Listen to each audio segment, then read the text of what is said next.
Hi, this is Ranjan Goenka.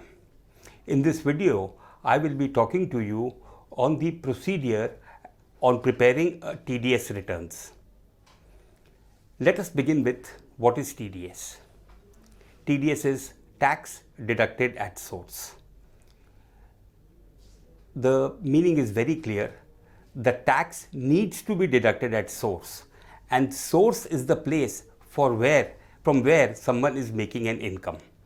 The income could be made either by the employees or maybe some service provider or some vendor who is earning from this particular source. So the source is mandated by the income tax department to deduct a portion of their income from this source, and on behalf of the income tax department, the money has to be deposited with them. So basically, when we talk about TDS, the source, it is only acting like a post office.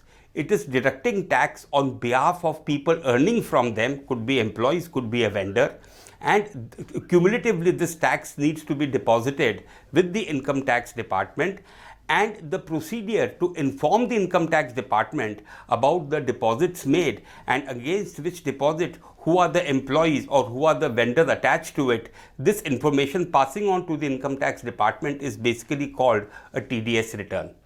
So we will be discussing about the different aspects of what we call a TDS return and what is the best procedure to prepare a return wherein you don't fail in your compliances. Fundamentally, what is required for a TDS return? Number one, you need to deduct the tax. So the tax deduction has to be correct. Number two, during the period, over here the period is 1 month, during a period of 1 month, whatever tax you have deducted, that needs to be cumulated, and by a specified date in the next month, which is typically 7th of the next month, this tax needs to be deposited.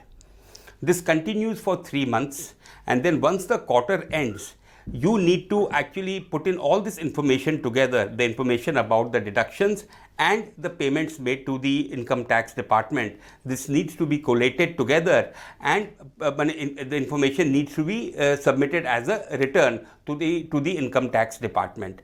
So this submission is actually called a TDS return. Now, basically, earlier this entire return was a manual process. Now this entire return is filed electronically. So basically, to prepare a return electronically, you will need to use some good software which ensures completely matches with the requirement of the income tax department. Before the return is generated, it is very important to ensure that there are no errors, because in case errors are detected later on, it will come back to you for making corrections which can be very, very cumbersome.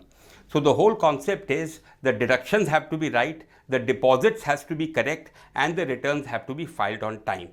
So basically, when we talk about the procedure of preparing a TDS return is, we need to have all these data, the data of deposits and the data of what we call the deductions has to be in place. All needs to be put together in a particular format.